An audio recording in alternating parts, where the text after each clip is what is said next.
বিয়ে 3 এর পার্ট 1 এর যে ভিডিওটা তোমরা সবাই দেখেছো, আজকে কিন্তু তোমাদের সাথে আমি শেয়ার করব পার্ট 2 এর ভিডিও। তুমি তো ট্রেইলারে দেখতেই পাচ্ছ যে পার্ট 2 তে তোমাদের সাথে কি কি শেয়ার করব। সো হ্যালো এভরিওয়ান, আসসালামু আলাইকুম। সবাই কেমন আছো? আশা করছি সবাই ভালো আছো।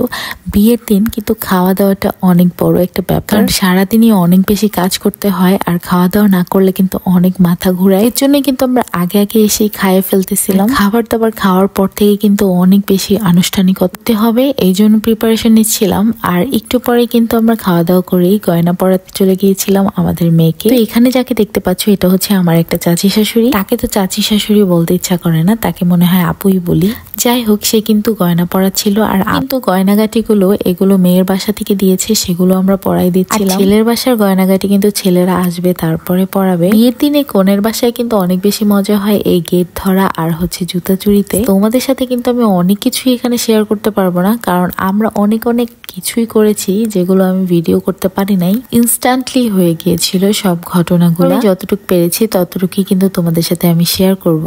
তো এখানে হচ্ছে আমরা সবাই প্রিপারেশন নিচ্ছিলাম যে জামাই যখন আসবে তখন আমরা কে কিভাবে কথা বলবো, কার সাথে কি বলবো। তো এখানে কিন্তু আমরা একটা ডায়ালগও বানিয়ে ফেলছিলাম যে এক বড় না দুই বড় আমাদের জামাইয়ের মন বড়। হচ্ছে শরবত গুলা খাওয়ানো হচ্ছিল, তারপরে কিন্তু আমরা এই ডায়ালগটা দিচ্ছিলাম আর অনেক বড় বড় করে আওয়াজ করতেছিলাম যেন জামাইয়ের পক্ষে যারা আছে সবাই একটু গলে যায়। তো দেখলাম যে এই ডায়লগটা অনেক বড় একটা কাজে দিয়েছে, আমাদের অনেক বেশি বার্গেনিং করতে হয় নাই। তো তোমরা দেখতে পাচ্ছ যে ছেলের বাড়ির মানুষগুলা কিন্তু চলে আসতেছে এক এক করে বাইক। আমরা সবাই ওয়েট করতেছিলাম, আর ওয়েট করতে করতে প্রথমে তো মনে হচ্ছিল যে একটু বসে নেই। তারপর আমি একটু চেয়ারের ভিতর বসেছিলাম, একটু রেস্ট নিচ্ছিলাম। আর দেখো জামাইয়ের জন্য কিন্তু দুইটা চেয়ার দেওয়া হয়েছে। আসলে জামাই একটাতে বসবে আর জামাইয়ের যে সাথে যে থাকবে সে একটা চেয়ারে বসবে। আর এই দেশে কিন্তু গেট ধরার সময় একটা নিয়ম আছে যে জামাই যখন আসবে তখন তাকে একটু শান্তি মতো বসতে দিতে হবে, তা না হলে কিন্তু কোনো টাকা পয়সাই দিবে না গেট ধরার পর। তো যখনই হচ্ছে গিয়ে জামাই আসছে, আসার পরে কিন্তু জামাইকে নামানোর জন্য তাকে আংটি পরিয়ে বা চেইন পরিয়ে কিন্তু নামাতে হবে। এই জন্য কিন্তু বাড়ির যে মুরব্বীরা আছে, দাদি নানি খালা ফুপু, এরা কিন্তু একজন গিয়ে আংটি পরিয়ে বরকে গাড়ি থেকে নামাবে। আর এরপর থেকে কিন্তু আমরা আমাদের গেটের চাওয়া পাওয়া গুলা শুরু করে দিব। ভাগ্যিস মেয়ে হয়ে জন্মাইছিলাম, তা না হলে গেটে আর জুতা চুরি করার জন্য শালিদেরকে টাকা দিতে দিতেই কিন্তু ফকির হয়ে যেতাম। তো এই যে দেখো রিংটা, এই রিংটা কিন্তু এখন জামাইকে বের করার সময় পরাবে। এখানে কিন্তু ছেলের খালা শাশুড়ি ছেলেকে আংটি পরাবে, তারপরে কিন্তু ছেলে গাড়ি থেকে নামবে। আসলে বর আসার আগে থেকে কিন্তু শালীরা একদমই পাগল হয়ে যাচ্ছিল যে কখন বর আসবে বর আসবে। আর যখন বর আসলো তখন তো সবাই চিল্লাচিল্লি শুরু করে দিয়েছিল। এটা ওই আজকে যে বর সে কিন্তু আমার ভাগ্নি জামাই হয়, এই জন্য কিন্তু আমি অনেক বেশি বার্গেনিং করতে পারতেছিলাম না, কারণ হচ্ছে আমি শালিকা না। তো গেট ধরে হচ্ছে গিয়ে শালিকা, তারপরে বেআইনেরা। আসলে আমি তো কোনো বেআইনও না শালিকাও না, এই জন্য কিন্তু আমার অনেক লজ্জা লাগছিল। কিন্তু গেট ধরার সময় কিন্তু আমি একটু শালিকা ভাব নিয়েছিলাম, একটু চুপচাপ করেছিলাম যেন আমাকে শালিকাই মনে করে, তা না হলে তো আমাকে এই গেটের সামনে দাঁড়াতেই দিত। যাই হোক, কিছু করার নাই, যেহেতু বড়কালে আমি কারো শালিকা হতে পারি নাই, তাই সেই আফসোসটা থেকেই যাবে। আর আমার হাজবেন্ডের তো সারা জীবনই আফসোস থেকে যাবে, কারণ তার কোনো শালিকাই নাই। আমার যে দুলা ভাইরা, এদের যখন বিয়ে হয়েছে তখন আমি এতই ছোট ছিলাম যে এই গেট ধরা নিয়ে আমার কোনো আকর্ষণই ছিল না, আমি এগুলো কিছুই বুঝতাম না। তার জন্য চিন্তা করতেছিলাম আপুদেরকে বলবো তোমরা আবারও বিয়ে করো দুলা ভাইদের, যেন আমি একটু গেট ধরতে পারি আর শালিকা ভাবটা কিন্তু পূরণ করতে পারি। আর আমার যে দুলা ভাইরা, এরাও কিন্তু আমাকে এত ছোটবেলায় দেখেছে যে আমার সেজু দুলা ভাই আমাকে বলে আমি নাকি তার মেয়ের মতো। ভাই আমি একটু শালিকা ভাব নিয়ে থাকতেও পারলাম না। এই এলাকার নিয়ম হচ্ছে জামাইকে যখন আংটি পরাবে তখন সবাই একে একে করে মিষ্টি খাওয়াইয়ে দিবে। জামাইয়ের যে শাশুড়ি তাকে সে আবার টাকা দিবে। তো গ্রামে কিন্তু অনেক নিয়ম কানুন আছে যেগুলো অনেক বেশি ভালো লাগে। আসলে বিয়ের আনন্দটা এরকমই। আসলে আমি তো অনেক বেশি ছোট ছিলাম যখন আমার দুলাভাইদের বিয়ে হয়েছিল বা আমার বোনদের যখন বিয়ে হয়েছিল, তখন তো আমি এগুলো কিছু বুঝতাম না।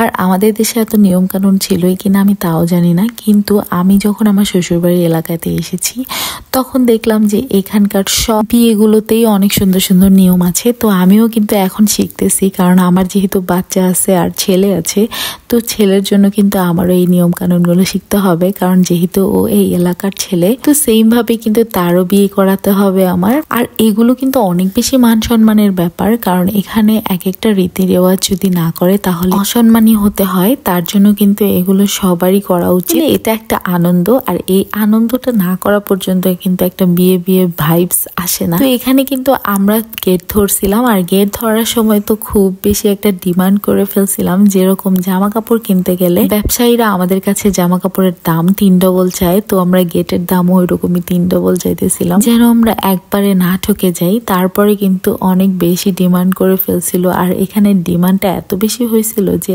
হাসতে হাসতেই আমি সেই যে ডিমান্ডের পরে আমরা কত টাকা পাই। দেখো অনেক পদের হচ্ছে গিয়ে জুস দেয়া হয়েছিল, আর এই প্রত্যেকটা জুসই কিন্তু ভালো, এটা কোনোটাই কিন্তু খারাপ কিছু না। আগে তো দেখতাম হলুদ মরিচের গুঁড়া দিয়ে দিত, লবণের গুঁড়া দিয়ে দিত, শালিরা দুলাভাইদের সাথে অনেক মজা করতো। আর এখানে যেহেতু আমরা অনেক বড় বড় সিনিয়র পার্সন ছিলাম, তার জন্য কিন্তু তাদের সাথে আমরা এত বেশি মজা করতে পারি নাই। আমাদের মনে হচ্ছিল যে সে কিভাবে একটা নষ্ট জিনিস খাবে, আর অনেক বেশি কষ্ট হবে হলুদ মরিচের গুঁড়া খাইতে, তার থেকে আমরা ভালো ভালো জুসই দিই। তো জুস তারপরে সবকিছু নিয়ে আমরা আপ্যায়নই করতেছিলাম সবার আগে, কারণ টাকা পয়সা পরের কথা, আগে আমরা জামাইকে আপ্যায়ন করে নিই। যেহেতু সে আমাদের মেয়ের জামাই, সো প্রথমে আপ্যায়নটা করি, তারপরে খুশি হয়ে তারা এমনিতেই টাকা দিয়ে। তো যাই হোক, জামাইকে বসিয়ে কিন্তু আমরা মিষ্টি খাওয়াচ্ছিলাম, আর শরবতগুলা একটা একটা একটা একটা করে খাওয়াচ্ছিলাম। তো তারপরে দেখলাম ওরা ভালোই খায়। জামাইয়ের সাথে যে ছিল সে হচ্ছে গিয়ে বোনের হাজবেন্ড, তো ওই বোনের হাজবেন্ডের আবার কালকে হলুদ থেকে যাওয়ার সময় অ্যাক্সিডেন্ট করছিল, আর এই জন্য কিন্তু তার মেজাজটা খুবই গরম ছিল। আমরা যা ডিমান্ড করেছিলাম তাই কিন্তু দিয়েছিল, এতে করে কিন্তু তারা একটু আপসেট হয়ে গিয়েছিল, কারণ মনে হচ্ছিল যে আমরা জোর করে টাকা নিয়েছি। যাই হোক, তারপরে গোলাপ ফুলটা দিয়ে তারপরে কিন্তু আমরা তার ফিতাটাকে কাটতে সাহায্য করছিলাম। তারপরে তো পার্টি স্প্রে দিয়ে একদমই সাদা করে ফেলছিল। ওদেরকে এতবার নিষেধ করছি যে মানুষের মুখের ভিতর না দিতে, ওরা কি করতেছিল মুখের ভিতরে দিতেছিল। আসলে বাচ্চাদের হাতেই পার্টি স্প্রেটা দেওয়া হয় সব সময়। তো তারপরে গেট থেকে ওদেরকে নিয়ে আসলাম একদম ডাইরেক্ট খানা খাওয়ানোর জন্য, কারণ ওদের তো অনেক বেশি খিদা লেগেছে, 4টা বেজে গেছে অলমোস্ট। তো খাবারটা ওদেরকে দিতে দিতে 5টাই বেজে গেছিল। তারপরে আমরা আশেপাশে দাঁড়িয়ে দাঁড়িয়ে ওদেরকে একটু খাওয়াতে হেল্প করতেছিলাম, তারপর আমরা নিজেরাও একটু খাচ্ছিলাম, কিন্তু আমরা একটু আগেই খেয়েছি, যার কারণে আমাদের পেটের মধ্যে একদমই জায়গা নেই। পুরা ব্লগের মধ্যেই আমি কিন্তু জামাই জামাই করেছি, আসলে ও তো আমাদের মেয়ের জামাই, এজন্যই বারবার মুখ দিয়ে জামাই বের হয়ে যাচ্ছিল, বর বের হচ্ছিল না। সো তোমরা কেউ কিছু মনে করো না। আর এই যে দেখো একটা ঢঙ্গি, সে তো আমার ক্যামেরার সামনে এসে ঢং করতেছিল, অনেক কিউট মাশাআল্লাহ। যাই হোক, আমরা সবাই মিলে কিন্তু এখানে বরকে খাওয়াচ্ছিলাম। আর আজকে ব্লগটা তোমাদের কাছে কেমন লেগেছে অবশ্যই কমেন্ট করে জানাবে। এই পাশে বসেছিলাম কারণ আমার দাঁড়িয়ে থাকতে থাকতে একদমই পা ব্যথা হয়ে গিয়েছিল, এই জন্য আমি চাচ্ছিলাম একটু বসি, কোথাও রেস্ট নেই, তো আমি জায়গা পাচ্ছিলাম না। তো এখানে একটা চেয়ার খালি ছিল, সেখানে আবার অনেকগুলো থালাবাটি রাখানো ছিল, তারপর আমি সেগুলো একটু সাইড করে এখানে বসেছিলাম। আর আমার ছেলে তো পুরা বিয়ে বাড়িতে মাথায় ফেলছিল, মানে তাকে পুরাই আমি ছেড়ে দিছিলাম যেন সে তার মতো করে বেড়াতে পারে।